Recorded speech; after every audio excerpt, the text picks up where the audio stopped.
Bismillahirrahmanirrahim. Assalamualaikum warahmatullahi wabarakatuh. Pada kesempatan kali ini saya akan menyampaikan tentang susunan kaidah syarat dan hadfu jawab syarat dalam Al-Quran. Berikut ini merupakan susunan dari Ibu Hajah Isti'anah. Langsung saja, istilah syarat selain menjadi kajian dalam usul fikih juga menjadi istilah yang dikaji dalam ilmu nahwu. Syarat mempunyai serangkaian bagian untuk memenuhi kriterianya, diantaranya adat syarat, fi'il syarat jika masuk pada kalimat fi'il, dan jawab syarat. Adat syarat merupakan huruf-huruf yang digunakan untuk mensyaratkan sesuatu, baik ia tidak mempengaruhi kata sesudahnya, maksudnya dalam segi i'rab, yakni menjazamkan. Hal ini hanya terjadi pada huruf-huruf yang masuk pada fi'il saja, seperti ini, yaitu lafal idza, lau, laula, dan lauma. Sedang yang menjazamkan kata sesudahnya yaitu in, man, ma, mahma, dan ayu. Kalimat yang didahului dengan kata syarat dinamakan jumlah syartiyah. Adapun perincian penggunaan adat syarat yaitu sebagai berikut. In artinya jika. Contohnya, lillahi ma fis samawati wa ma fil ardi wa in tubdu ma fi anfusikum aw tukhfuhu yuhasibukum bihillah fayaghfiru liman yasha wa yu'adzibu man yasha wallahu ala kulli syai'in qadir. Artinya, milik Allah segala yang ada di langit dan di bumi. Jika kamu menyatakan apa yang ada dalam hatimu atau kamu sembunyikan, dengan itu Allah membuat perhitungan dengan kamu, maka Allah akan mengampuni siapa yang dikehendakinya dan akan menyiksa siapa yang dikehendakinya. Quran Surah Al-Baqarah. Berikutnya idza, artinya bila. Contoh, idza jaa nasrullahi wal fath, artinya jika datang pertolongan Allah dan kemenangan. Quran Surah An-Nasr ayat 1. Berikutnya lafaz man, artinya siapa. Contohnya, wa may yaksib itsman fa innama yaksibuhu ala nafsihi wa kana Allahu aliman hakima. Artinya, barang siapa berbuat jahat atau menganiaya diri sendiri lalu memohon ampun pada Allah, ia akan menemukan Allah Maha Pengampun, Maha Pengasih. Quran Surah An-Nisa ayat 110. Berikutnya lafaz mahma, yang memiliki makna apapun. Contohnya, wa qalu mahma ta'tina bihi min ayatin litasharuna biha fama nahnu laka bimu'minin. Artinya, mereka berkata kepada Musa, apapun bukti yang kau bawa untuk menyihir kami takkan beriman kepadamu. Quran Surah Al-A'raf ayat 132. Berikutnya lafaz aina, artinya di mana. Contohnya dalam surah Al-Quran, aynama takunu yudrikumul maut walau kuntum fi burujin musyayyada wa in tusibahum hasanatan yaqulu hadhihi min indillahi wa in tusibahum sayi'atu yaqulu hadhihi min indik qul kullun min indillahi famari haula'il qaumi la yakaduna yafqahuna haditha. Artinya, di mana saja kamu berada, kematian akan mendapatkan kamu, kendatipun kamu di dalam benteng yang tinggi lagi kokoh. Dan jika mereka memperoleh kebaikan, mereka mengatakan, ini adalah dari sisi Allah. Dan kalau mereka ditimpa sesuatu bencana, mereka mengatakan, ini datangnya dari sisi kamu Muhammad. Katakanlah, semuanya datang dari sisi Allah. Maka mengapa orang-orang itu, orang munafik, hampir-hampir tidak memahami pembicaraan sedikit pun. Quran Surah An-Nisa ayat 78. Berikutnya lafaz ayyun, artinya apa. Contoh, qul a'udzu qul lid'ullaha bid'ur rahman ayyaman tad'u falahul asmaul husna wa la tajhar bi salatika wa la tukhafit biha wa bataghi baina dzalika sabila.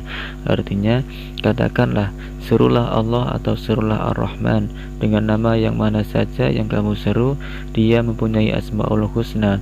nama-nama yang terbaik, dan janganlah kamu mengeraskan suaramu dalam sholatmu, dan janganlah pula merendahkannya, dan carilah jalan tengah di antara kedua itu. Quran Surah Al-Isra ayat 110. Berikutnya lafaz lau yang memiliki arti jikalau, seandainya, sekiranya. Lau merupakan huruf syarat yang digunakan untuk sesuatu yang tidak mungkin terjadi, sehingga syaratnya juga tidak akan mungkin terjadi. Contoh, seandainya saya tidak akan mati, niscaya tidak akan ada yang akan mengganggumu. Kalimat ini dalam balaghah diistilahkan tamanni, yakni sesuatu yang tidak akan mungkin terjadi.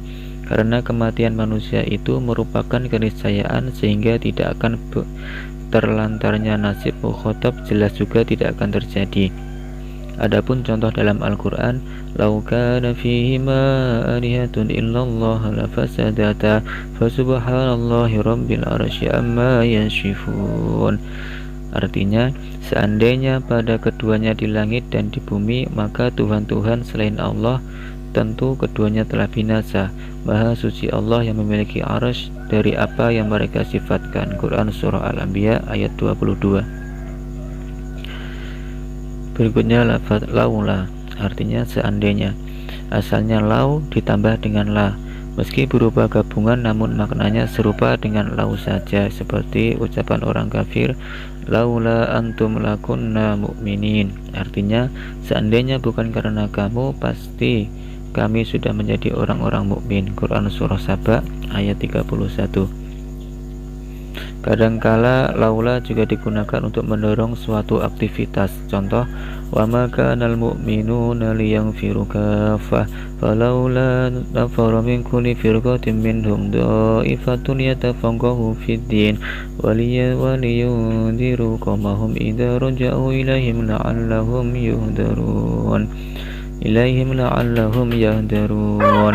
Artinya, tidak sepatutnya bagi mukmin itu pergi semuanya ke medan perang. Mengapa tidak pergi dari tiap-tiap golongan di antara mereka beberapa orang untuk memperdalam pengetahuan mereka tentang agama dan untuk memberi peringatan kepada kaumnya apabila mereka telah kembali kepadanya, supaya mereka itu dapat menjaga dirinya. Quran Surah At-Taubah ayat 112. Di samping itu, laula juga digunakan untuk mengecam dan mengundang penyesalan, seperti firman Allah yang berbicara tentang orang-orang yang menyebarkan rumor terkait istri Nabi Aisyah radhiyallahu anha. Laula ja'u alaihi bi arba'ati syuhada fa illam ya'tu bi syuhada'i fa ulaika indallahi humul kadibun. Artinya, mengapa mereka yang menuduh itu tidak mendatangkan 4 orang saksi atas berita bohong itu? Oleh karena mereka tidak mendatangkan saksi-saksi, maka mereka itulah pada sisi Allah orang-orang yang dusta. Quran Surah An-Nur ayat 13. Berikutnya pembahasan tentang hadfu jawab syarat dalam Al-Quran. Menurut Abdurrahman Dahlan dalam bukunya Kaidah-Kaidah Penafsiran Al-Quran, apabila jawab syarat dari jumlah syartiyah dibuang, itu menunjukkan pentingnya masalah yang dibicarakan. Jika ia membicarakan masalah siksa, maka itu menunjukkan dahsyatnya siksaan tersebut. Di antara contohnya, Quran Surah As-Sajdah ayat 12. Bismillahirrahmanirrahim. Walau taradil mujrimuna nakisu ru'usihim inda rabbihim rabbana absurna wa sami'na farji'na na'mal shalihan inna muqinun. Artinya, dan alangkah ngerinya jika sekiranya engkau dapat melihat ketika orang-orang jahat menundukkan kepala dalam-dalam di hadapan Tuhan sambil berkata, Tuhan kami melihat dan mendengar, maka kembalikanlah kami ke dunia. Kami akan mengerjakan amal kebaikan, sungguh sekarang kami telah yakin. Jawab syarat kata lau tara memang tidak disebutkan, sedang yang disebutkan justru reaksi orang-orang yang melihat siksa neraka. Peniadaan jawab syarat ini menunjukkan betapa dahsyatnya siksaan neraka kelak hingga tidak mungkin diungkapkan dengan kata-kata. Ayat-ayat Al-Quran yang mengandung fi'il syarat namun jawab syaratnya tidak disebutkan sebenarnya menunjukkan pentingnya masalah yang dibicarakan, atau jika yang dibicarakan adalah masalah siksa, menunjukkan dahsyatnya keadaan yang disebutkan. Berikutnya perbedaan in dan idza dalam Al-Quran. Idza digunakan untuk sesuatu yang diyakini, atau diduga keras atau seringkali terjadi, sedangkan in digunakan untuk yang diragukan atau jarang terjadi. Perhatikanlah kata-kata yang terdapat setelah idza dan in pada ayat berikut ini. Kutiba alaikum idza hadara ahadakumul mautu in tarwa khairan lil wasiyatu lil walidaini wal aqrabina bil ma'ruf haqqan 'alal muttaqin. Artinya, diwajibkan atas kamu apabila seorang di antara kamu kedatangan tanda-tanda maut, jika ia meninggalkan harta yang banyak, berwasiat untuk ibu, bapak, dan karib kerabatnya secara ma'ruf. Ini adalah kewajiban atas orang-orang yang bertakwa. Quran Surah Al-Baqarah ayat 180. Ketika ayat di atas menunjuk kematian atau tanda-tandanya, ia menggunakan kata idza karena hal tersebut merupakan sesuatu yang pasti. Sedangkan ketika berbicara harta yang banyak yang ditinggal, ayat di atas menggunakan kata in. Karena itu jarang atau diragukan terjadinya pada setiap orang. Jawab asyarat kata lau taro memang tidak disebutkan, dan yang disebutkan hanya reaksi orang-orang yang melihat siksaan neraka. Peniadaan jawab syarat adalah untuk menggambarkan betapa dahsyat siksaan di akhirat kelak. Contoh lain, Quran Surah Al-An'am ayat 30. Walau tara id wuqifu ala rabbihim qala alaysa hadha bil haqq qalu bala wa rabbana qala fadhuqul adaba bima kuntum takfurun. Artinya, dan seandainya kamu melihat ketika mereka dihadapkan kepada Tuhannya, tentulah kamu melihat peristiwa yang mengharukan. Berfirman Allah, bukankah kebangkitan ini benar? Mereka menjawab, sungguh benar, demi Tuhan kami. Berfirman Allah, karena itu rasakanlah azab ini disebabkan kamu mengingkarinya. Jawab syarat dari ayat tersebut tidak disebutkan, dan itu lebih baik karena untuk menunjukkan betapa ngerinya keadaan pada hari kiamat kelak. Kondisi karena luar biasanya keadaan pada hari kiamat sehingga tidak mungkin diungkapkan dengan kata-kata. Cukup sekian, semoga bermanfaat. Wassalamualaikum warahmatullahi wabarakatuh.